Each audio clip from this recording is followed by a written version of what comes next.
AITC ఆధ్వర్యంలో May Day కార్యక్రమాన్ని ఘనంగా నిర్వహించాలని, అదేవిధంగా సెమినార్లు సదస్సులు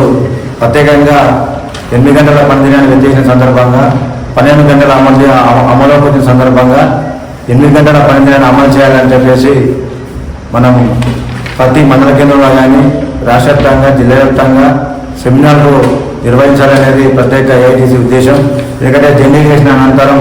మళ్ళీ విధులకు పోకుండా మనం ఒక వ్యాసంగా లాగా కాకుండా అన్ని తదితర అంశాల మీద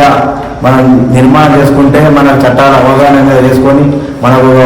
మన ఏఐటీసీ రాష్ట్ర కార్యదర్శి బాలకన్న గారు కానీ, లేకపోతే ఉగ్రగారి నరసింహన్న గారు కానీ, యూసుఫన్న గారు కానీ ఎవరికో వరకు మన ఐఎంపీ వరకు వస్తారు.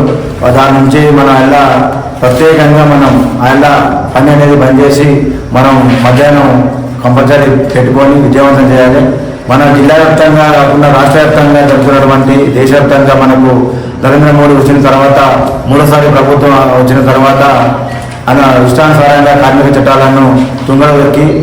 చేస్తున్నటువంటి విధానాన్ని వ్యతిరేకంగా నిరసిస్తూ ఈ మేడే స్ఫూర్తితోటి మనం అందరి కార్మికులకు మనం ఇచ్చే ఉద్దేశం మెసేజ్ ఏంటంటే ఐక్యంగా పోరాడి మన చట్టాలను సాధించుకునే విధంగా పోరాటాలు నిర్వహించాలని, అదేవిధంగా మనం ఎన్నో త్యాగాల ఫలితంగా వచ్చినటువంటి ఈ మేడేను ఎంత ఘనంగా నిర్వహించుకొని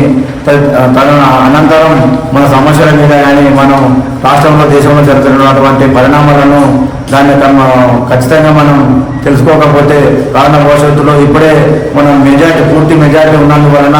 ప్రధానమంత్రి మోడీ గారు ఈ చట్టాలను ప్రతియడం జరిగింది. అందుకని దీని మీద మనం ప్రత్యేకంగా చొరవ తీసుకొని ఉద్యమాలను ఖచ్చితంగా నిర్వహించి అనేక పోరాటాల ద్వారా సాధించుకున్న చట్టాలను మన